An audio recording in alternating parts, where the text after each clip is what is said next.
Good morning. Good 2025. Yeah, we missed last week. Happy New Year. Happy New Year. Happy New Year. We were busy last week doing things. You were sourcing a Lancia Stratos. I went to Michigan. You were...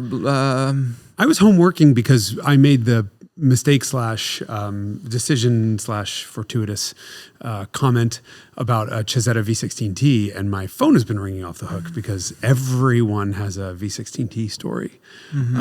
well, everyone has a story about the man who created that car. Yeah. I actually have given some thought to quitting my job and just writing a screenplay based on this man's life and just doing a 2-hour Lifetime movie.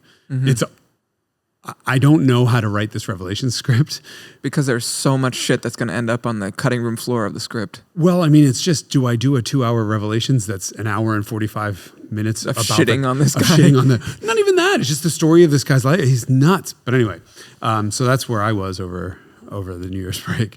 Yes, it looks like you got some tires for Christmas. Where? Is that smell? The heap of tires, the non-burning rubber smell. I know it's so usual that it's burning that you don't recognize it when it's not burning, but that is the smell of rubber. This entire studio smells like a tire shop. Yeah. There are a lot of Fredda signs. But they didn't sponsor this episode, so we don't have to talk about them. But we did JK. get tires. We have a lot of tires to mount. I have an appointment with a tire guy on... whatever days. Appointment Saturday. or appointments? I have and an on Saturday or Saturdays? To bring the minivan to this shop. To drop off the tires. To drop off wheels and tires. And this person has a day cleared to mount and balance tires. Yeah. So, it's going to be an expensive day. But we will report on their performance. Yeah. I will say so far there's one, we're not going to go that much into it. There's a Hypertrack all seasons now on the Golf. And, what a difference over 5-year-old PS AS3 Pluses in ride quality and noise. And probably good wet performance too. Well, I haven't really done too much in there, but I did slide it, drove spiritedly around a corner and they grip. I thought I was going for drama, and I got grip instead. You got grip instead of drama. Ugh. I think we forgot to specify who we are and what this is. I am the Carmudgeon Show, and that is Jason Cammisa, and that is Derek Tam-Scott. And over there is a Lancia Alpha Beta Gamma Stratos. Stradale. Stratos Stradale. Yes. Yeah. Say that 12 times with a lisp. I'd rather not. Okay. Do I have to? Yes. This episode is about the Lancia Stratos, which Jason has now driven for the first time in his life. Yes.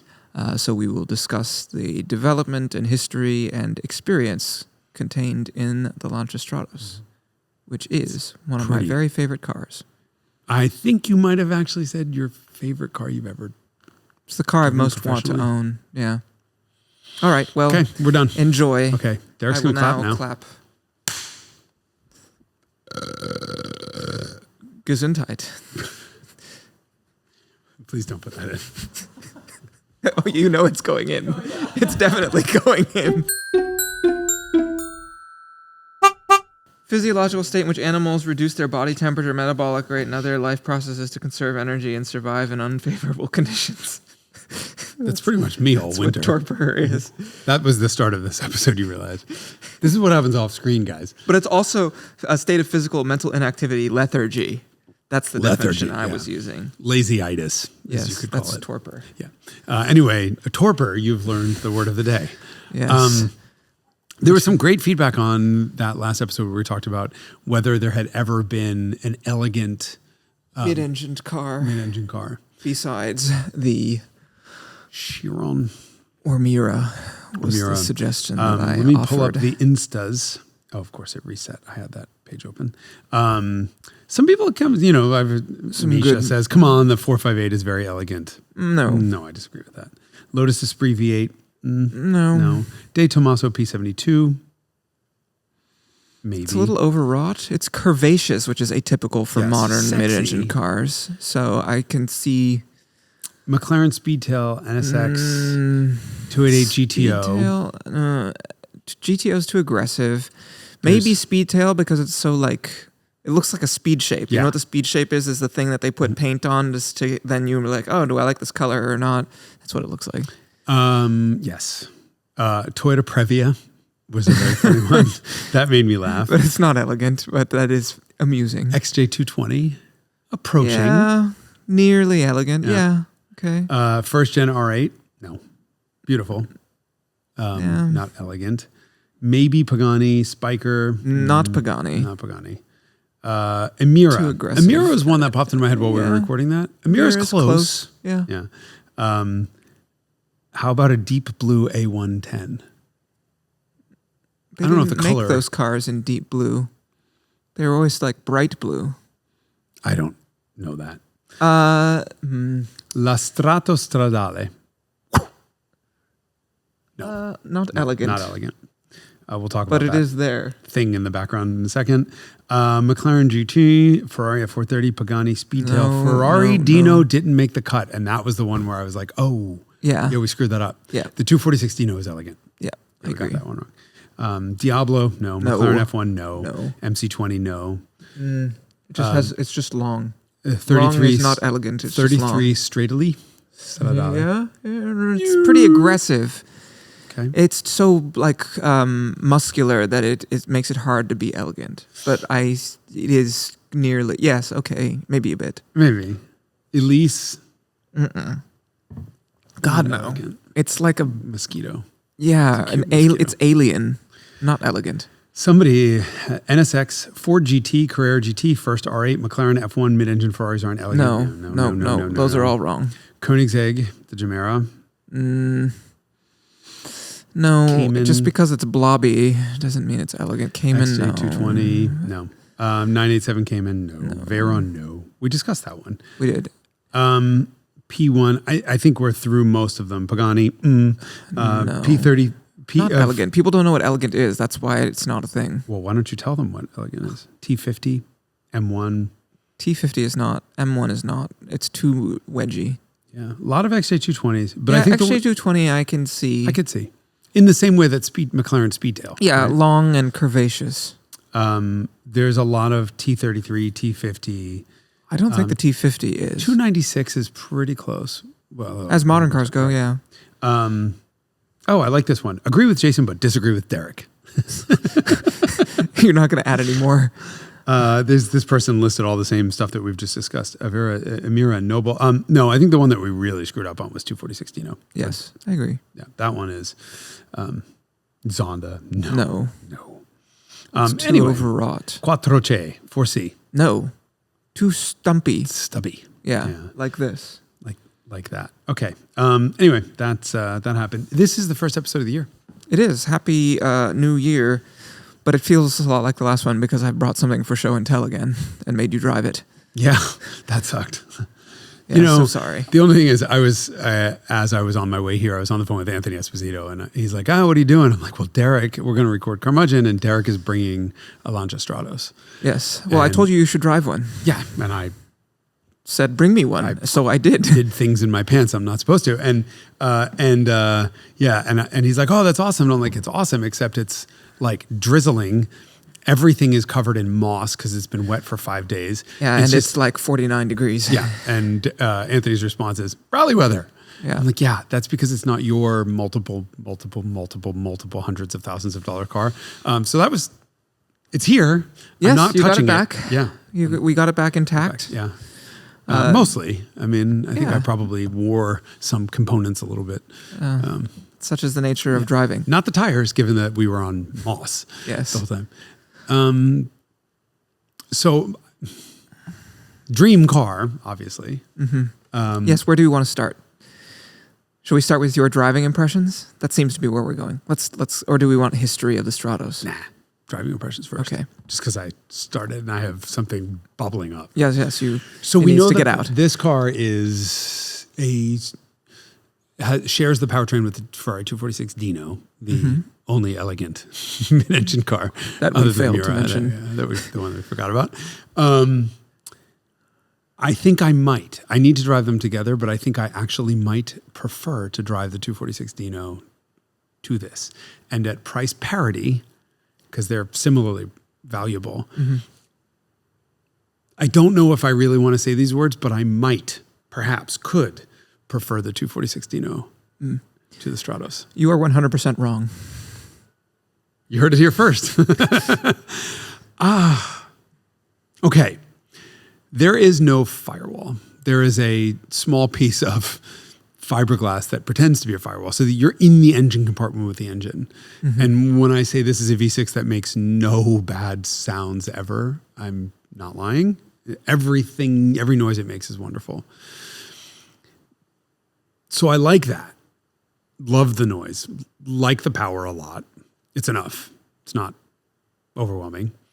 The car weighs 2,100 pounds and has 190 horsepower. So it's about like an Elise, US Elise.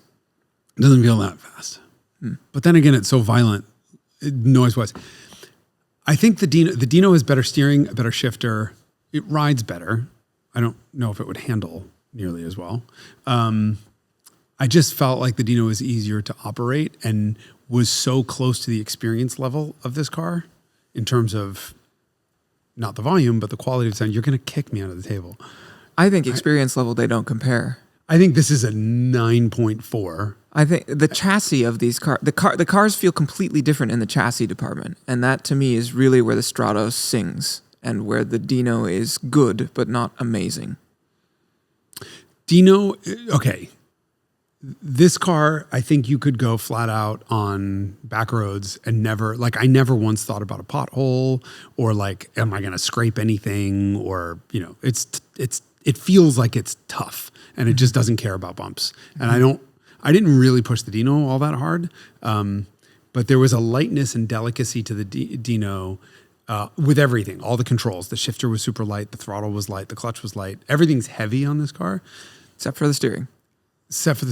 But the Dino's was talkative on center and it just was quick to respond off center. And this very much feels like the Lancia 037 that I drove, which was sort of almost zero effort until you get a lot of lock on. And so in that sort of on center where you're driving most of the time when you're not on a twisty road, it's kind of dead.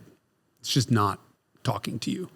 And then in the corners, this diff is nuts. I mean, it feels like a locking rear diff in that this, as soon as you're on throttle, it's pushing the front end. It's understeering. And the second you go from throttle to overrun, the car tucks in and turns, which tells me that it's just a really aggressive locking diff. And that's fun, but I feel like the Dino turned just as well without scaring the shit out of me. I don't know. Tell me what you think. I mean, to me, there are like 83,644 ways to drive a Stratos, and I think there's like 13 or 14 ways to drive a Dino. The Stratos to me has so much more adjustability and depth of character than the Dino. The Dino is a car that I feel it's like the 308 Dino, right? I don't want to drive that car above 8.5 tenths. And I think you didn't get to meet the best part of the Stratos today on account of the conditions. And the best part of the Stratos is when you're just absolutely hauling ass in it because it becomes so like alive and pissed. We started to talk about this in the car and then we tried to stop ourselves from discussing anything in the car so that we can sort of get unvarnished opinions, uncoalesced opinions when we're recording. What you said, let me see, you were saying something about the car is very much alive, but it wants you dead. To be dead. Yeah. And that is my favorite part of the Stratos. And on a dry, like really tight, twisty road, it is just absolutely transcendent. I've never experienced any car that does what this car does. It is so adjustable. It's like everything that you get in a 911, but just more so. I agree the shifter's not very good. They seem to be like that. The other thing is that these cars have different carburetors from 246s, and or maybe it's the linkage or the way that the throttle is arranged, but they have kind of heavy throttle tip-in. And the brakes are heavy because they're meant to be used with your left leg because it's a rally car. The car just has this really outrageous aliveness to it that I have never experienced in any other car maybe a 911. But the limit behavior of this car is just endlessly entertaining and terrifying in a way that I can't compare to anything else. I mean, I didn't exactly get into that museum piece, Dino, and drifted up the hill. And I didn't actually mean to be sliding in this the first 4 or 5 times that we did little itty bitty slides. It was perfectly controllable, but they weren't. I didn't ask for that. Yes. And I think maybe that was what set me like right down to like, all right, it's somebody else's car. I don't want to damage this. And the conditions were genuinely terrible. I mean, you know, good enough visibility when it wasn't super foggy, but just the roads were slick. And that has, you said they're 1-year-old Michelin XWXs on it. The way they let go, they don't give you any warning, right? Not in these car. Well, not in this conditions and not in this car, right? Yes. The steering's kind of dead. And so there were times where I'm like, is the back end coming? Yes, I believe it is. And it wasn't like, you know, what I'm looking for in a car with great steering is you'll sort of load up in a corner as if the back starts to get close to walking, you'll have a negative torque or a relaxation in the weighting of the steering that tells you. But this car is so light steering on center. It's just nothing. When this is off center, this is even in the corner, you're just sort of like, I think, oh, yep, I'm sideways. Yes. And I didn't love the lack of communication from it. I also didn't love that on this car, and you said I've never driven another one, that the throttle's heavy, but it's more so than that. There's almost like a gate that you have to push through first. Yes. And once you're through that section of the throttle, through that stiction, then it's all linear and fine. And this car carburetes beautiful. Like you can crack the throttle and not even a stumble. And a lot of carbureted cars, you have to sort slam of it open. Yeah, as opposed to progressively. Right. And so you can kind of slam right through the gate, so to speak, and it's totally fine. But between that diff and how aggressive it is and how differently the car behaves on and off throttle and how short the wheelbase is and how, you know, relaxed, we'll call it non-communicative, the steering wheel is, I didn't feel comfortable. And every time I tried to just squeeze a little bit of throttle in, I kind of got nothing, wah, and more than I asked for. And that would lock the diff, just send me for a little correction and just made it so that I was scared to push it. With that said, the last thing we did once I had survived the mountain was come into an industrial park here where there was no one around and we closed the roads. And I just sort of honed it around at 25 and 30 miles an hour. And it was amazing. Like, I cannot believe the amount of grip coming from those rears. You cannot break it loose in first gear, even around a 90 degree right bend at 3,000 RPM where you just in first gear. It was a riot. I mean, it was just, the noise is... you have to drive one hard on a dry road because it is such a... I don't have really words. I tried my best in the video that I did to put into words what this is, but you know, there have been many things written about this car, that it is mental, that it wants to kill you, that you need to be professional grade driver with professional grade reflexes because it is a professional grade piece of equipment. I stand by all of that. You know, even the professional drivers who drove it, Sandro Munari won the World Rally Championship in this car more than once.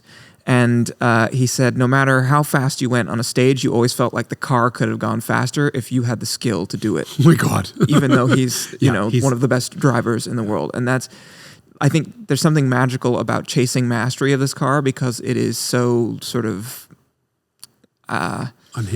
Unhinged, responsive. I mean, one of the other things I said is this car responds to throttle input, steering input, braking input, and sometimes no input. It just, it's really out there. It's really, you're not entirely sure. And then it goes around the same corner differently each time you do it. Like, I think that chasing mastery of this car is like amazingly like intoxicating. The way also that, you know, the front end, it is inclined to understeer a lot if you don't know how to get it to not understeer, and getting that sort of technique down and getting it to get the front end to bite is really magical.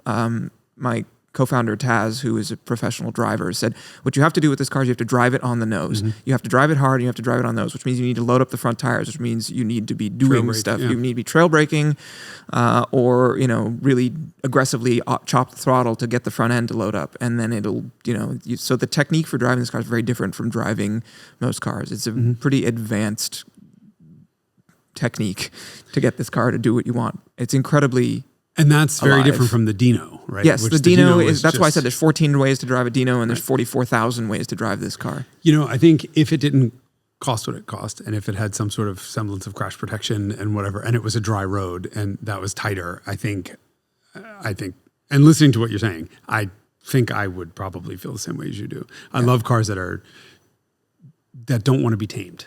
That are just sort of unhinged. You know that I hate more, I don't like most 911s that are sorted because I want them to be sideways and adjustable.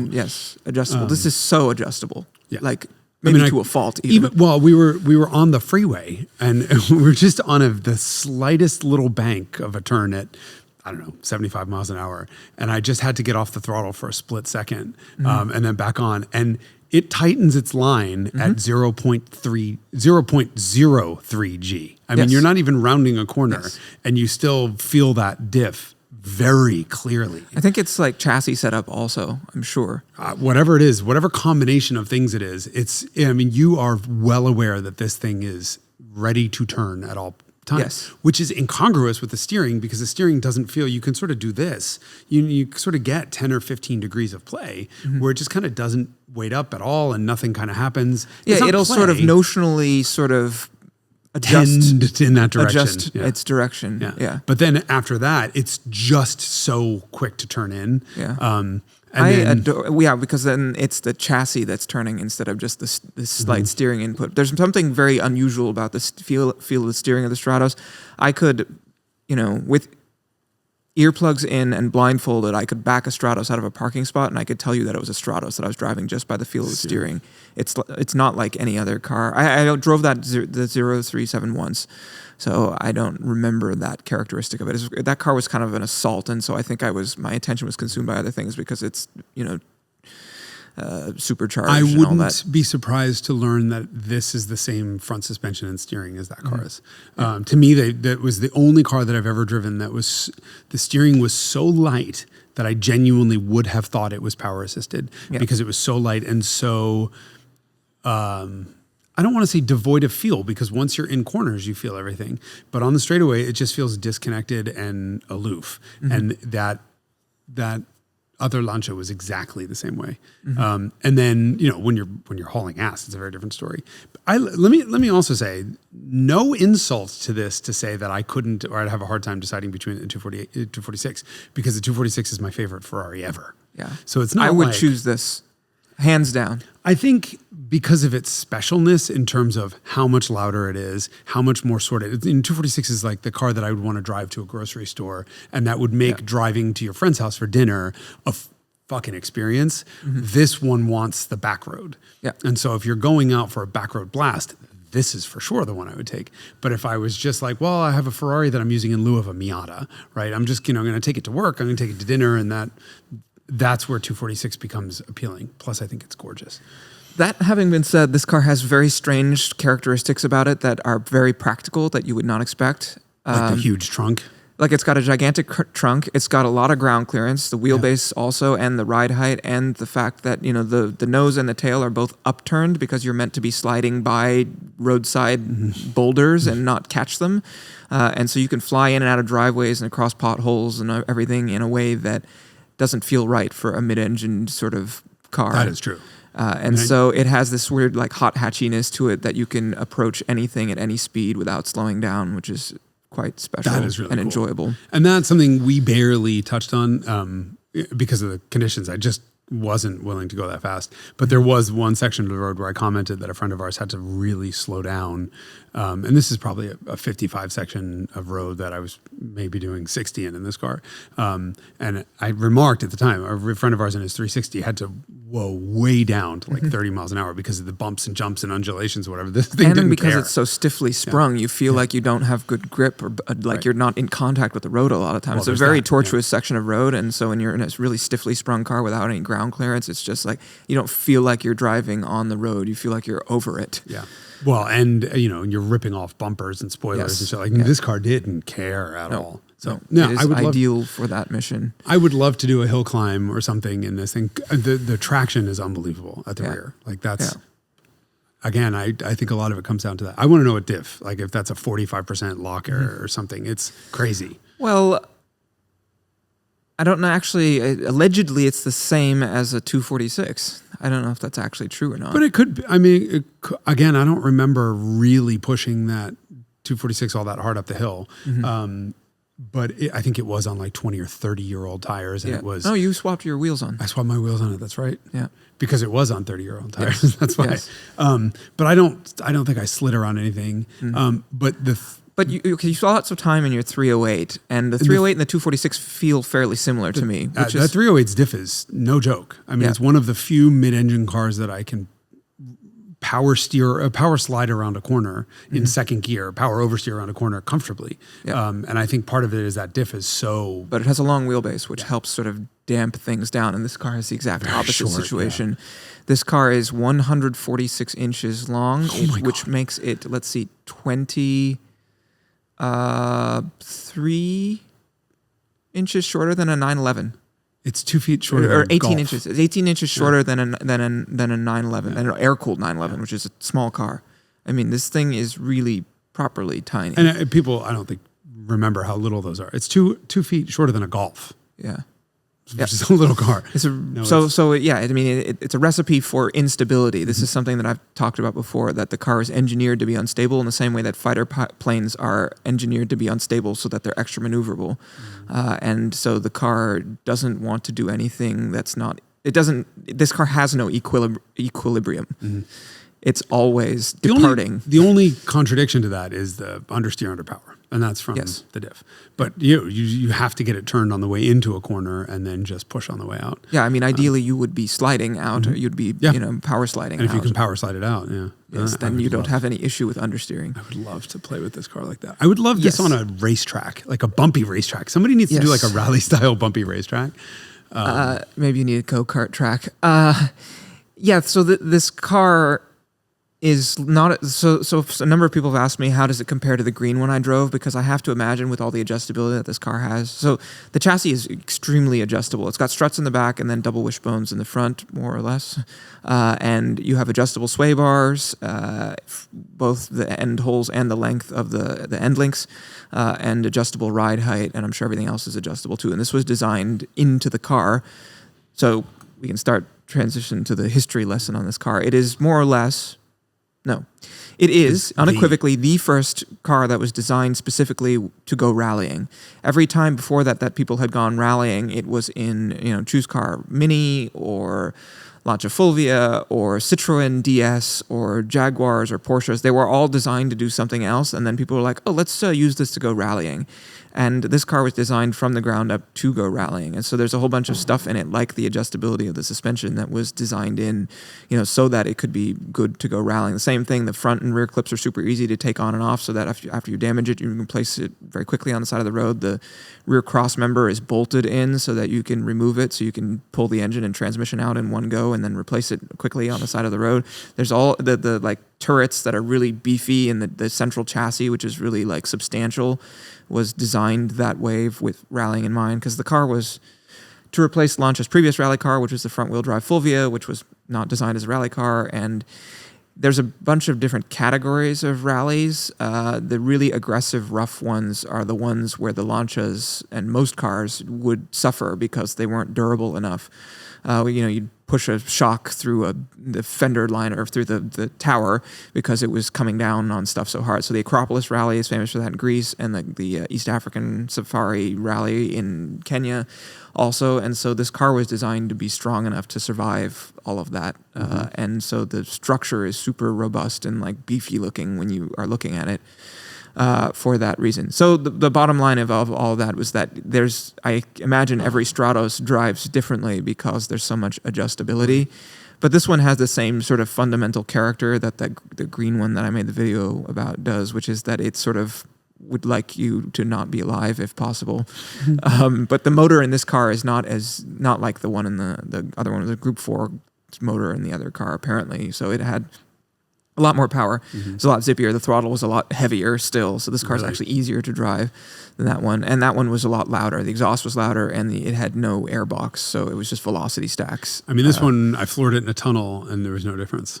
Yeah, because it's just you're deafened all the time by by being in the engine compartment, effectively. with the car. It was kind of funny because even relatively quiet cars in this one particular tunnel, you get that reverb, nothing. I'm like, okay, well, so everything we hear is on the inside of the car, which I kind of also like. Yes, it's a car that, all of the good stuff is for you. The Miura is like this too. The Miura is loud outside, but it's deafening inside. And this car is very similar, that the best part of the engine experiencing is for the occupants of the car. So yeah, it's really something. And then the car was, like all homologation cars, right? We have the Stradale, which means strada means street, so of the street, Stradale. The Stradale version of this car exists because it needed to be made in order for it to be homologated to race in Group 4. That's, I think, a really important distinction. There's the idea of a race car for the road, right? And so you have so many things like Ferrari Challenge Stradale, which is kind of a joke, is that you have for example, a 360, which is a street car, turned into a race car, a 360 Challenge, turned back into a street car, Challenge Stradale.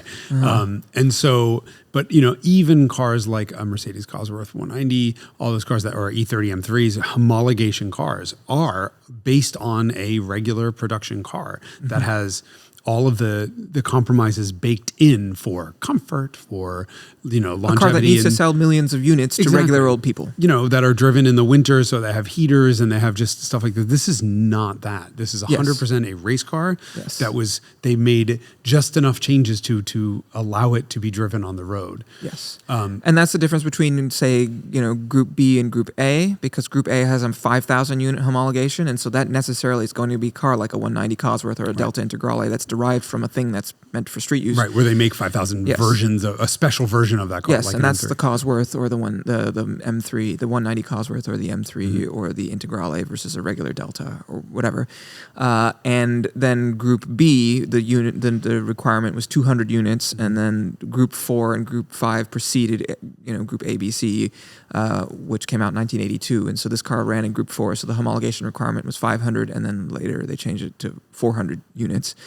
And so what the public is willing to accept in a car, if you're selling 200 or 400 or 500 units, is very different than what the public is willing to accept when you sell 5,000 units. And if I remember correctly, Lancia had a hard time selling these, right? Correct. So, so nuts. They needed to make 500 of them. They ultimately made, the numbers generally agreed to be between 492 and 498 units. Wow. And new Stratos sat around unsold for years after production ended, and they just needed to make them. They needed to sell them. And so I think it was a Road and Track article about this car that has one of my very favorite quotes, was that they produced the road-going version of this car with little enthusiasm, and it sold with less success because they did it because they had to. Yeah. And that is sort of clear when you interact with parts of the car. I mean, it's pretty casual in terms of like the fiberglass, like you open the clamshells and you look at the inside of them and you're like, man, this is pretty crude, and like the sort of general creature comforts and like the way that the windows work and everything. So the windows are hinged. Single pivot hinge at the back. Yes.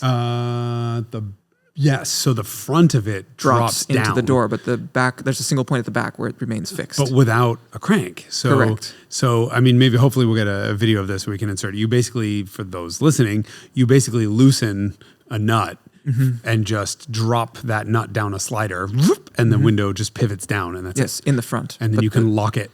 Yep. Yeah, just in the front. So the back, so the opening's not big enough to buy Big Macs through. There's certainly no air conditioning. I think there might be heat, but there is heat. Yes, it's inexplicable in its function. There is a little slider that goes from blue to red. Well, we had the heater core valve was closed. That's why there was no heat present. Yeah, but there were two other levers. Oh yes, I don't know what those do. Yeah, we don't know. Right, that's the point. Yes. What was the price point of this car when it was new? Interesting question. Where would you guess? I'm guessing more than a 246. Here are your cars that you have to choose from. There's like Alfa Montreal. So luxury GT with a V8 in it. Porsche 911. Squished Beetle with his flat six in it. And then the Ferrari 308 GT4 and the late 246 and the Lamborghini Urraco. Okay. So two of the cars are... No, actually, I'm not going to give any further hints. So I'm guessing, let me guess, that the 308 and the 246 were between $22,000 and $25,000 at the time, right? Somewhere in there. Sure. 911 would have been 18, 17. Urraco would have been 21. So they're all in that area, and this would be 35. Is a total guess. Okay, so this car costs about the same as an Alfa Montreal. It costs less than the 911 Urraco or the Ferrari Dino. Less. Well, there's less to it. I mean, but it's one of 400. That's not what they're doing cost-based pricing, not value-based pricing. Well, that's what I mean. But cost-based, this is not a well-finished thing. Yeah, that's why it was cheap. Yeah, I would have thought it would be but I would think it would be expensive because it's not because of the volume. Because volume, you start to make up that money in. Yeah. So the car was less than a 246. Yes. Yeah. Yeah, new then I would be having this for sure for less than a 246. Yeah. But I guess no one knew. Well, I mean, those cars had air conditioning and power windows and back seats and linings on the inside of the trunk lid and the engine lid and bought by doctors. They were like really refined, luxurious cars, and this was it's really pared back. This thing doesn't even have window regulators. Literally no window regulator, no firewall. I mean, the firewall is a sheet of fiberglass. Like you can literally, as you were doing, push on the firewall and look at it from the other side from the engine compartment and see it move. Flexing as you push on it between the seats. I guess, when you start thinking about it, so it was 911-ish money. Yes. So you're talking, in today's money, $120,000 for a toy. Mm-hmm.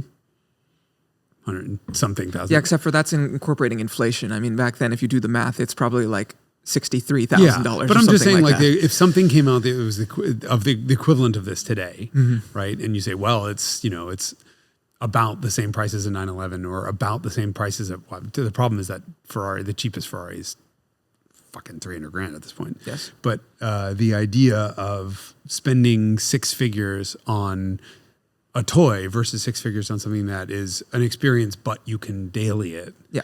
You see why it's a tough sell. I could daily this car. You don't live in Los Angeles or somewhere that you need air conditioning. Yep, that's true. But I mean, as an old car, I would be happy to daily this car as with the expectations you have for an old car. Like, I think it's quite easy to drive. You can fly over stuff. It rides comfortably. It's small. The visibility is reasonable. It's not bad considering its shape. Yeah. You can actually see fairly well out of it. Yeah. I think most people in the sort of supercar world are kind of douchebag buyers, and they're like, they want show off and visibility and luxury. Yes. Which is that why brings all us to the Ferraris are GTs, right? public's response to this car. I've driven around for maybe 3 or 4 days at this point, and nobody knows what it is. Mm-hmm. I took it to Cars and Coffee, and people knew what it was there, of course. But just driving around in public, nobody has any idea what it is. I assume they think it's a kit car. I had one guy who was walking by the gas station while I was buying fuel, who walked away from the sidewalk into the gas station to the front of the car. He's a Generation Z, so he didn't, of course, talk to me or acknowledge my existence or anything like that. But he did walk up to it, read what it said on the front of it, left equally confused, got no value out of reading what it says on the front of it. Nobody knows what a Lancia is. Nobody knows what a Lancia is. But normally, if you got you to pronounce it that way. Yeah, but if I was driving like a 308 GT4 that had Ferrari badges on it, when they walk up to it and read, or this happens with the Miura, right? Mm-hmm. Nobody knows what the Miura is if they're not a car person, but they walk up and see that it says Lamborghini, and then you see a light bulb go on, and then they leave satisfied with discovery having occurred and understanding being achieved. Not so with this car. No. It's a very much an if you know type of car, which suits me just fine. So they sat around unsold for many of the same reasons that we're touching on, which is that it's not that as usable as most other things, and I don't know what else. It's a little bit crude for sure, like the unfinished fiberglass and the way that the front and rear clips open and feel like you can feel the flexing, the way the noise when the doors open fully, you can hear the sort of fiberglass deflecting. Like, it just makes all these not very expensive sounding noises. None of that was engineered, right? It's incredibly focused and was designed very clearly to do one thing only, which is be built in sufficient numbers to be homologated, yes. and then so it can go rally, which it did with considerable success. So the efforts to get this, let's see, where do we go? So Lancia had an existing relationship with Pininfarina when this car was designed, in much the same way that Ferrari did. And so Bertoni in both cases was able to get in with the 308 GT4 and Bertoni with the Stratos. But the sort of origin was the Stratos Zero, and that's the car you've seen, I think, at Villa d'Este. Did you see was it there the year that you were there? It lives in the U.S. now, but it's been to Villa d'Este, and I can't remember whether it was there when you were there. I think I did see it. But I love the story with Nuccio driving it. Yeah, it's a doorstop of a car that with a single glass thing on the front of it that opens and closes. And when Bertoni developed that car as a concept, they didn't do so with Lancia's awareness at all, let alone endorsement or anything like that. And in fact, the story goes, I don't know if this is true, they bought a wrecked Fulvia to use the powertrain out of to make the Stratos Zero concept car.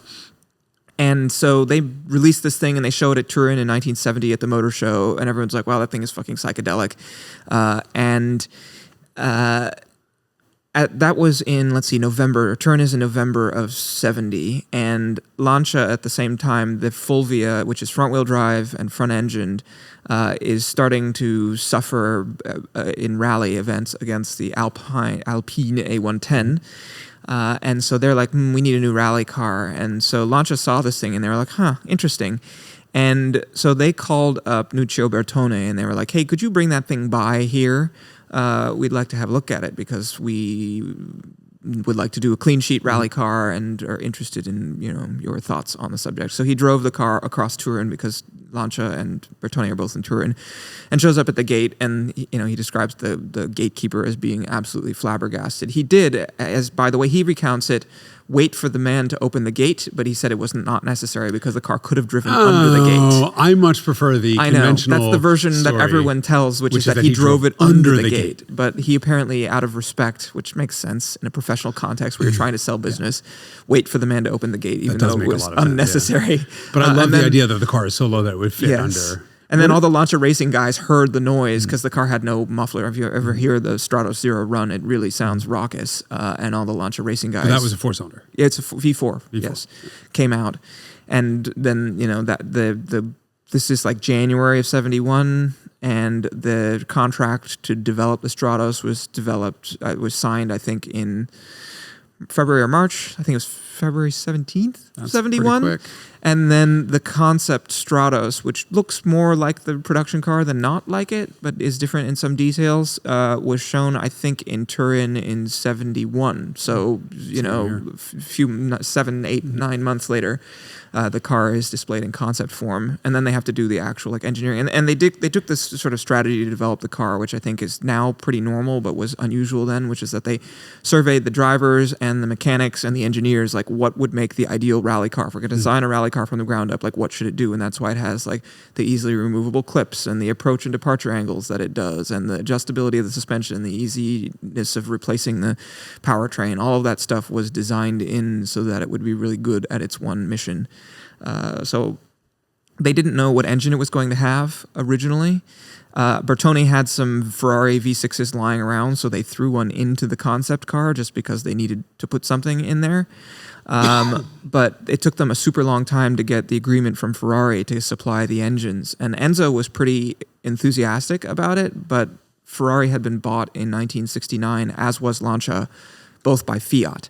They were both bought by Fiat in 1969. And so while Enzo was still in control of racing, he was not in control of road car stuff. Mm-hmm. And so it was not his decision to make to authorize the use of those engines. And it took like more than 2 years before Ferrari agreed to supply there was some reason they agreed. I don't remember what it was. Allegedly, it was a financial incentive. I think also the car debuted, because they hadn't homologated it, they hadn't built the 500 units because they didn't have the engines to do it. The car was racing as a prototype before that. It didn't get homologated until the 1st of October of 74, but I think the car debuted in like 72 racing.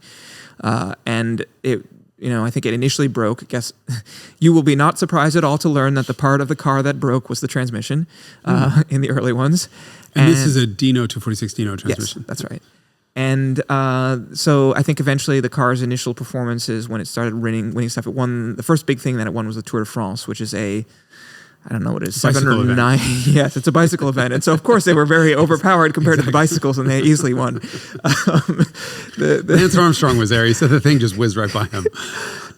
In spite of all the stuff he'd put in his blood. The Tour de France is like a thing in France where you drive between various racetracks and hill climbs and stuff. And so you do all the hill climbs and races on the tracks, but you also drive from event to event. And it takes 7 or 9 days or however long it takes. And the car won the Tour de France, I think in 73, maybe.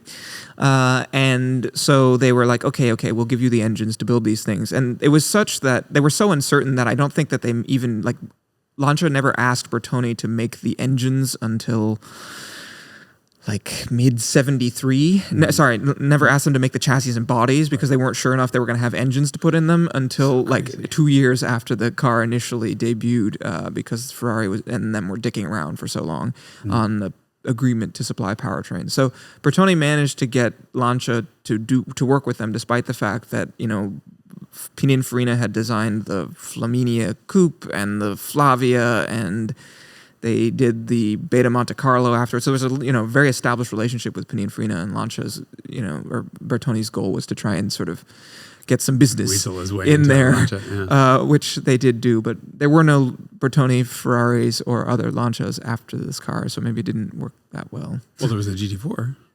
Yeah, that's what I'm saying. Each of them got one car with Bertoni, and then there were none afterwards. Again. Was he a bastard? I don't think so. I don't think so. Never met him. As a Bertoni product, it's very interesting to interact with this car because there's so much of it that you part spin stuff where you're like, I recognize this and this and this, and they're all from door different handle from 308 GT4. That was the first thing I noticed when I walked up to it. Yeah, and I think the X19 maybe uses that door handle as well. And I believe so. And then you open the door, and then the trunk release is and the Urraco. Yeah, the trunk release is used with like every other damn car. The Countach has it because it was also a Bertoni produced car, and the 308 GT4 has the same trunk release handle. The interior door release is shared with the Miura, as is the locking button. I didn't recognize the turn signal stalks, but they are the sort of regular Fiat layout. Fiat 124. Is that where they're from? Yeah. Okay. My mom had 4 of those cars, and they're identical. The gauges, I think, are shared maybe with the 124, or maybe it's the Fiat Dino. The Fiat Dino Coupe was designed by Bertoni. The Spider was Pininfarina. So Fiat split the difference. They had the Coupe version by Bertoni, and the Roadster version, or convertible version, done by Pininfarina, which Alfa Romeo actually also did in the 50s. With the Giulietta. Oh, really? The Giulietta Sprint is a Bertoni car, as is the Sprint Speciale, but the open cars were Pininfarina. So I don't know why everybody had every major Italian manufacturer was philandering. Right. Wow. What else? When you say gauges, the thing I wanted to point out is that the red line's at 8,000 RPM. Yes, which was a shitload of. It's still a shitload of RPM, but was a shitload of RPM, especially in the late 60s, early 70s. Yeah. I'm not. I did not rev it that high. I'm not sure it really makes all that much power. I think it goes yellow at 75 or something like that. 7,000. 7,000. Yeah. And I don't think I took it even to 7,000, but it. Oh my God, the noise. Yeah. Incredible noises.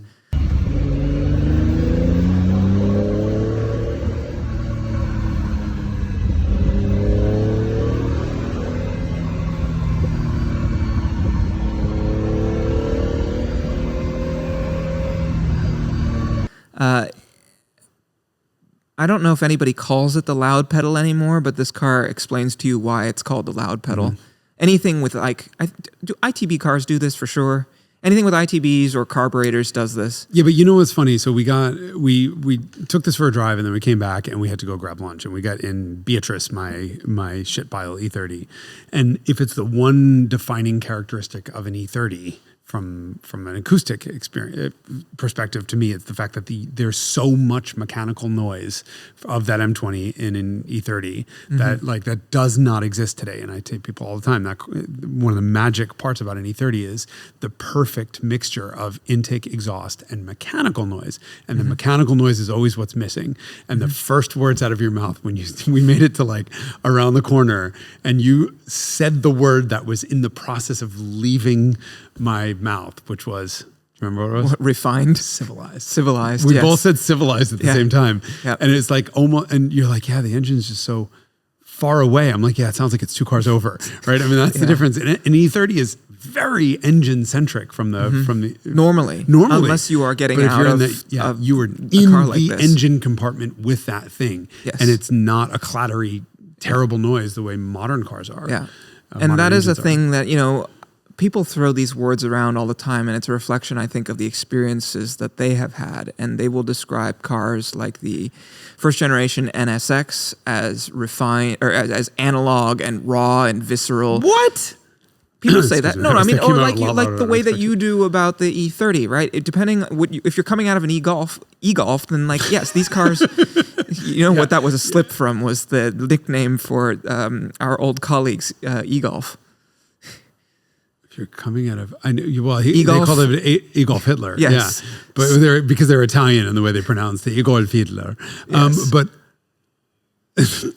I don't know how you got to Hitler on that. But however, people will describe things that are not actually visceral or analog as visceral and analog. Current M3 that everyone says, oh my God, the noise is so good. Well, A, it's coming from the speakers and the subwoofer, and B, whatever, the mechanical noise is completely absent. Yep. So you're hearing mostly fake, but just piped in noise anyway. Mm-hmm. Right.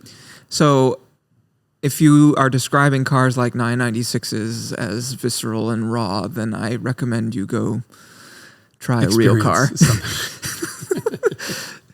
I'm sorry, 996s are I think they are so refined and like civilized. I remember when we went on a rally and I had my Elise and I swapped with our friend who was in his Boxster. He had 986 Boxster. 6 Boxster. Yes. It was an S too, and it sounded really good from the outside, and it was quite lovely. And I got in it and I thought, it's broken. Is it on? Is it on? Is it running? And that's coming from an Elise. Yes. You cannot describe. I don't think there are any modern cars that you can describe as actually visceral. There are very few of them.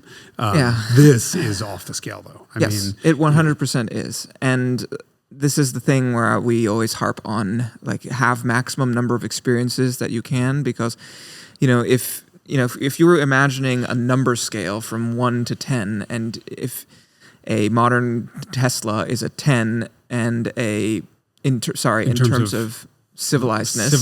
Okay, so this is civilized scale. Someone is like, oh, an NSX is very visceral, blah, blah, blah. And you're like, well, maybe if you've and I would put the NSX as a 7.7 if the Tesla is a 10. Low. Interesting. What? That low? You think it's more refined than that? Well, so if you've ever only existed between 77 and 100, then you have no idea what a 2.1 is like. Which is this. Yeah. So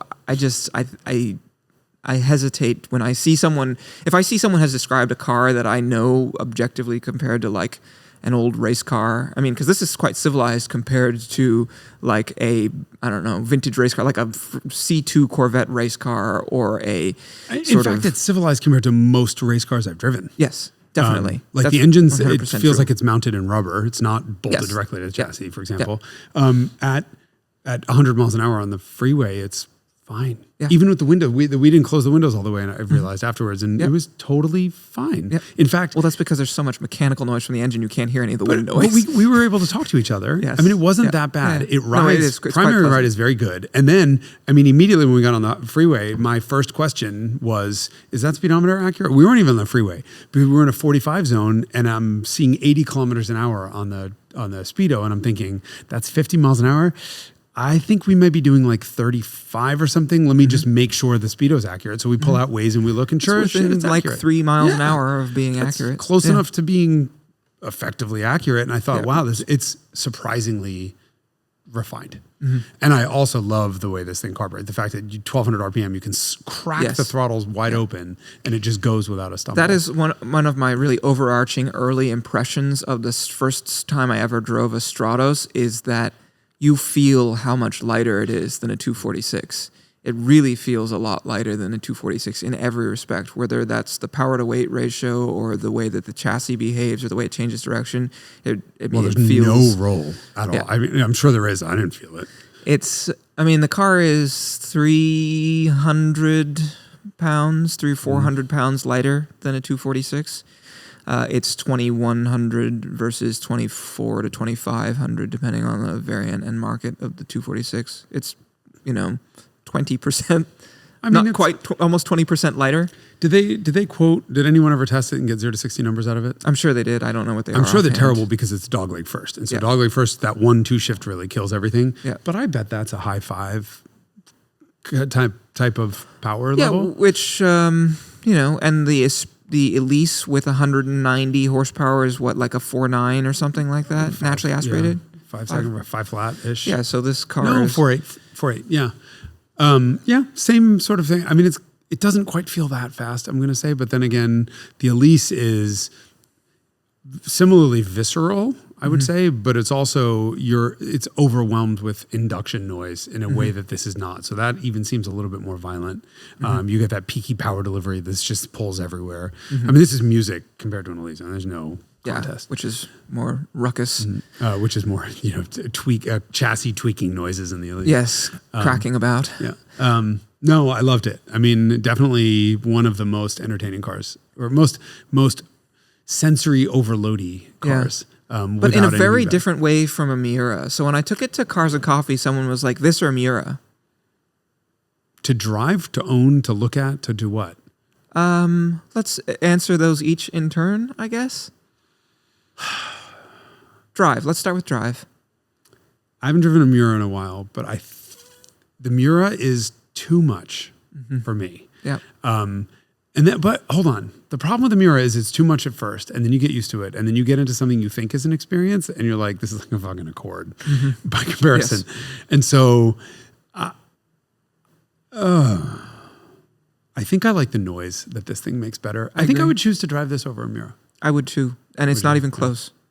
Yeah. The thing about this car that I really appreciate that the Miura does not do, the Miura often asks you to make accommodations and sort of learn how to ask what it needs. And I guess this car kind of does that too. But the Miura, the faster you go in this car, the better it gets. And the Miura is the opposite of that.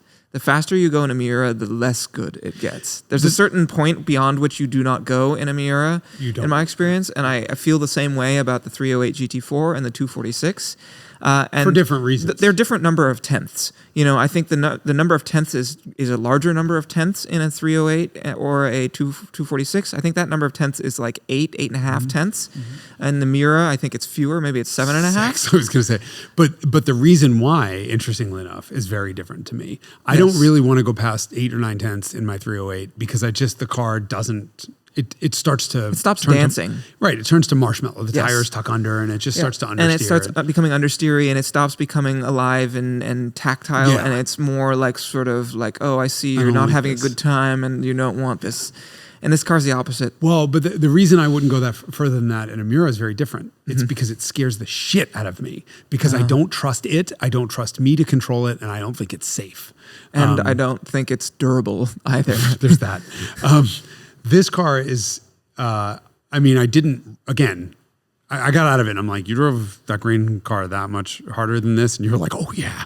I mean, we slid around a couple corners on greasy stuff and that was enough for me to say, I don't want to say slid around. It's not like I drifted around a corner. But we broke traction a couple times. We found the limit and I just didn't want to get there repeatedly on a back road with ditches and trees and, when everything was slimy. It's the slimy part that I think really... Yeah. I would really like to push that car very, very hard in a way that I don't think I would want to do in a Miura because you're not comfortable in that driving position. Somebody, when we parked it, one of the guys from across the street came over and was like, oh, do you notice how crooked the driving position is? And I'm like, it is? Like, it didn't even, the position was so good. Well, you're used to your 308 also, which is similar. I mean, skewed. The E30 skewed. I mean, so many cars are skewed, but the thing is, skewed isn't the problem. It's skewed when you can't reach things. Yes. Like an AutoZam AZ1. I can't get my hands under the wheel. I can't control the car and whatever. This was immediately comfortable. So there's, the interior is shaped a little bit like a pyramid. There's a lot of space down low and there's not much space up top. But if you need to be flailing your legs and your arms, there's space to do that, but not a lot of headroom, which Walter Roll complained a lot about. Yeah, that was, I smashed my head on the way in. And I just thought, I'm not that tall, and this is one of the few cars that I ran out of headroom first. Yeah. Sandro Munari was not very big, and so he was I don't know how the hell Walter drove one of these cars. I think he really just liked driving this car because he never was able to comfortably control it. It was... it's got a lot of seat travel. So I moved the seat really far back. And then, the steering wheel was a little bit too far away. It wasn't ideal, but that was the best way for me to deal with a headroom issue. Yeah, I mean, you feel also like you're sitting inside of a helmet driving that car. The windshield and side windows are shaped like the visor of a helmet. It really does feel like it's a very unusual view. The other thing, one of my overarching first impressions of this car is that when you sit in the driver's seat, if the headlights are off, you cannot see any car out of the windshield. All you see is road. The nose drops away so sort of sharply that you have this the car disappears. And so if you need to like park, for example, you put the headlights up so that you have a reference point for where the end of the car is. There are a lot of cars like that. Yeah. I mean, it doesn't bother me. It's just an interesting characteristic because I'm used to, like in the Miura, your view is dominated by the fenders, the bulges of the fender. It's incredibly pornographic looking sitting in that car because of the fenders. And this car, you see nothing. Nothing. 308 GT4, you see nothing either. Yeah. But what I do is I turn the headlights on in cars like this so I can watch the beam pattern move as I'm getting, like I'm looking the reflection of whatever I'm parking against to determine that. Yep. So I don't. Absolutely. That's one of my tricks. So yeah, the car was homologated October 1st, 1974. The Rally San Remo was the very next day. The homologation circumstances of this car, like the 037, are a little bit sketchy, perhaps. Italians being sketchy. Yeah, right. So the car, had been racing for a while, but wasn't homologated because they hadn't built enough of them, and the FIA had to come and inspect them all. And the FIA inspector was Paul Frere, who was former racing driver and later contributor to, he was a journalist. Road and Track. And to Road and Track, exactly. And he, I think, owned a Stratos subsequently, but he was the inspector for this car when it was, to get it homologated. And he walked around and was like, yeah, this seems good enough. It's close enough. So, and they applied because they were just like, we need to get this damn car racing legally in Group 4. So just frickin', Cesare Limone, who is the head of the Lancia racing department, is just like, frickin' just apply whatever, good enough, close enough. We need to try and just see if we can go racing. So the car's homologated on October 1st. Rally San Remo is the very next day. The Italian stage of the World Rally Championship is the next day. The car won, of course, legally for the first time in Group 4. And this was in October of 74. And then they were like, interesting. And they did the math with the remaining number of events around the world. And they're like, I think if we do well enough in the remainder of the season, even though it's already October, we have a chance at winning the World Rally Championship for 1974. And they did. Yeah. They had scraped together a few points because they got third in the East African Safari in April of 74. So they gathered those points together and put them in a pile and then went to every other single damn event including one in Canada and one in Michigan. There was a WRC event in Michigan in 1974, the Press On Regardless rally. And they went to New Zealand. So they flew the damn thing all over the world and then won the World Championship in 74, having started in October. At the end of the year. Of the year, yeah. Which is just amazing and represented. And then the car won again the championship in 75 and 76. And then Fiat pulled the plug on it because the 131 had come out. And Fiat, who was writing all the checks because they owned Lancia, wanted the representation of the Fiat Group in the World Rally Championship to look more like a car that customers could buy, which the 131 would buy, which was a 3-box sedan in the form of the 131. So the 131 then went on and won the World Championship, I think, 2 or 3 times as well. Before it was replaced by the 037, which didn't come out till 82, which was also purpose built.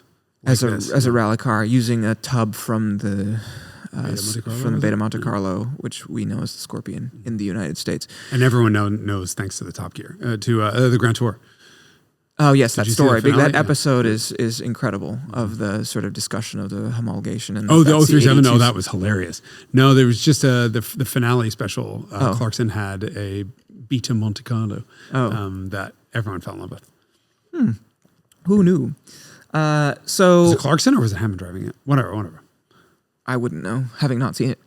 Having seen it, I also don't know. So yes, the car is. They cost about the same as a 246, and to me that is criminal. It should be more. It should be more. They made 2,000, just about 2,500 Dino 246 Dinos. This car, they made 490 whatever of these, and it's kind of a psychedelic design. I don't know.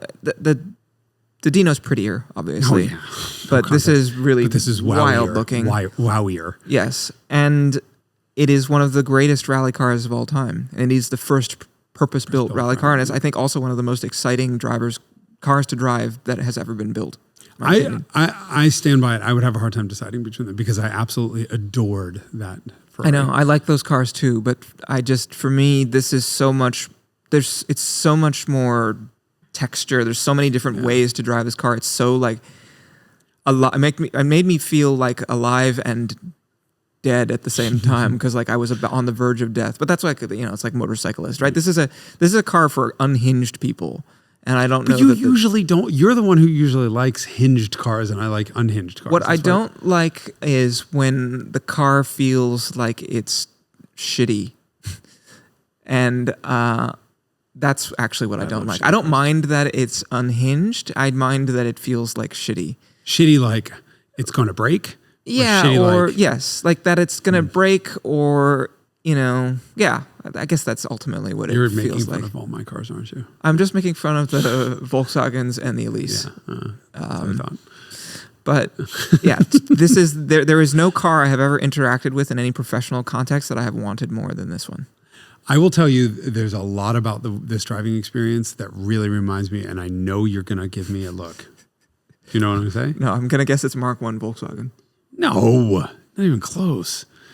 I mean, there is one parallel, which is how omnipresent the engine is, but that's just because the Mark I Volkswagens are shit. Well, yes, there's a very structure. Yeah. There's not much between you and the engine, which is very true of this car too. No, the bad shift linkage.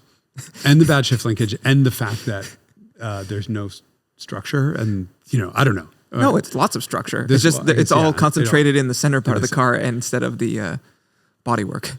I don't even think it's that way on the Volkswagens. There's no structure, period. Yes, that's right. No. Oh, they have 4 wheels. Yes, that's it. That's the only, and a spare tire. And some Mark I Volkswagens, like the Mark II Scirocco's and Mark I Scirocco's, had single wiper. That's no, it's that M18 New Stratos. Because if in the same way, when you start to look at how it was finished, kind of crappy. Mm-hmm. This car at least has a reason that it was done like that. I know. I know you're going to judge me for this, but this sort of... Well, it's $700,000. You don't want it to be crappy. So incidentally, that's exactly what these cars cost. Yes, but that's not what they cost when they were new, right? Them being worth $700,000 versus what they cost to build or make is different. This car was cheap when it was new, relatively speaking. Yes. And it looks it, and that's okay, and that's part of its mission as a rally car. Now you say the word cheap. It was almost as expensive as a Ferrari 246. It was almost as expensive as a 911. Okay. Yeah, it's an exotic car. Okay. But if you adjust that for inflation. Right. I would say if I compared this and a Ferrari 246 together and their driving experience, and then I compared a F430 Speciale and that new Stratos, it's sort of the same thing, right? I think it's a F430 Normale, not a F430 Stradale. Okay, fair point. A regular one or a 360 or any sort of the modern mid-engine. Yep. They are cruisers. They're more luxury cars. They're more GTs than anything else. And that the new Stratos lit my hair on fire. And it wasn't about nice finishes and Poltrona Frau leather and air conditioning or whatever. The car scared the shit out of me. It put a smile on my face. It was darty as fuck. It felt light. It felt fast. It felt exciting. And it was totally dominated by the engine in the way the Ferraris never were. And that's the same thing as this relative to a 246. Sure. And so depending on how I'd want to drive it, that's why they're so close, right? 246, I would want to drive everywhere. And this is I'd want to drive everywhere if I was looking for an experience. But you're right. We're okay with not seeing the sunset today, not making it to sunset. Does it want you dead or does it pretend that it wants you dead? I don't know. Is it evil? I never died in it. So there's one datum. Datum. Jesus Christ. It always feels like it's out of control. I mean, or at the edge of being under control. Every time I lost an axe, like one corner, half the car, an end of the car, either understeering or oversteering, it was a pussycat to get back. Yeah.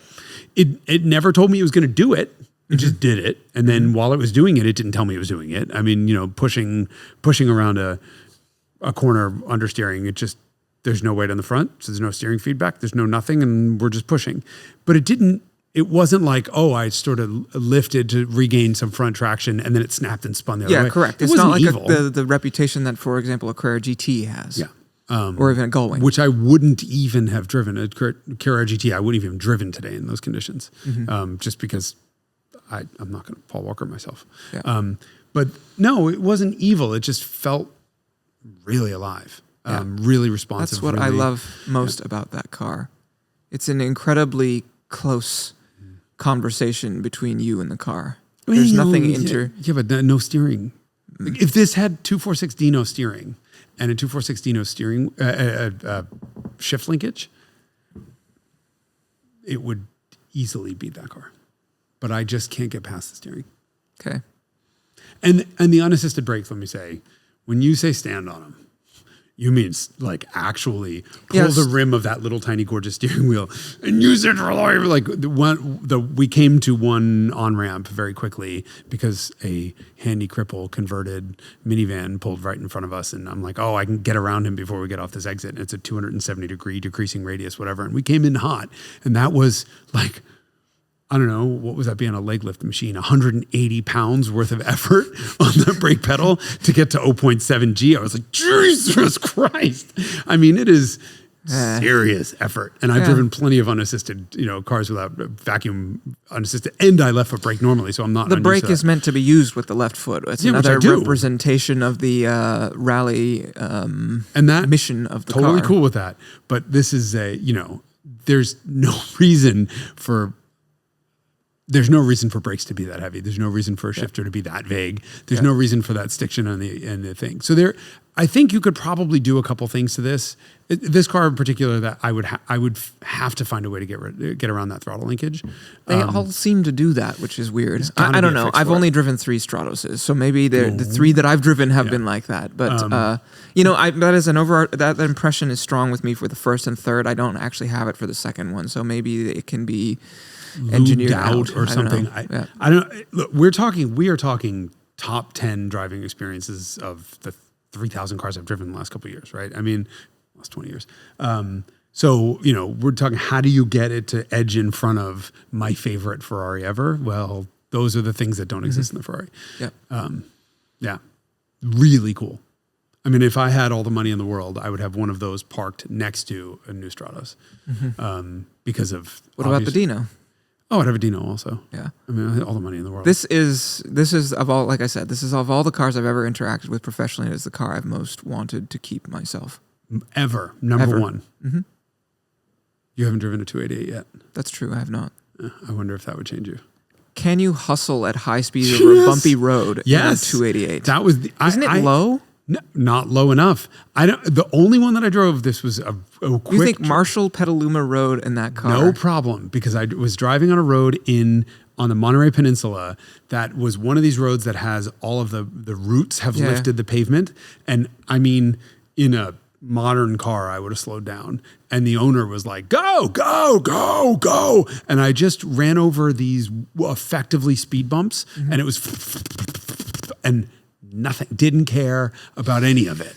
And that was one of the reasons I loved that 288 so much, because the shifter was great, the motor, the turbo noises, all of it was so great. And then it didn't give a fuck about bad pavement. And I thought, oh, this is a car that I want to hustle on a back road. It rides way smoother than this. Like the Stratos is much stiffer, as you'd imagine, right? But yeah, no, I'm there. I think the cost is criminal. The fact that these cars are worth the same as a 246 or less than any number of other things. Stop saying that, because you're costing yourself the ability to buy one day. Nobody will meaningfully act enough to change the value of this car. Although I will say that in the course of selling it, we got bum rushed, and I was not expecting that to happen. We became aware of this car, we meaning OTS, became aware of this car, and I said, man, that thing is so freaking cool. We need to have it in our lives. We need to sell it. We need to transact this car. But I had nobody that I knew of who was looking for one.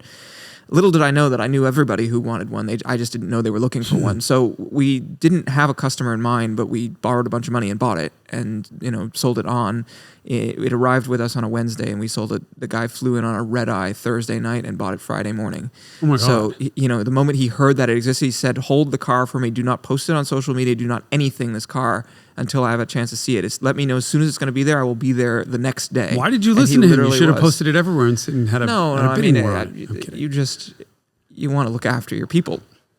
And so then after he agreed to buy it, then I started posting, and then all these people were like, "Is that available? I'm interested." And all these people came out of the woodwork, and all these people I didn't know were looking for Stratoses apparently are. So I guess if you know, you do know, but there's not, they never sold these in the United States. I mean, representative of the half-heartedness with which they sold this car when it was new. They didn't even homologate it for certain European markets, let alone the United States market, which is part of the reason why there were so many left over unsold. And so there's very few in the United States, and a lot of them have had hard lives and been beat up in various ways. This is a 22,000 kilometer unrestored car.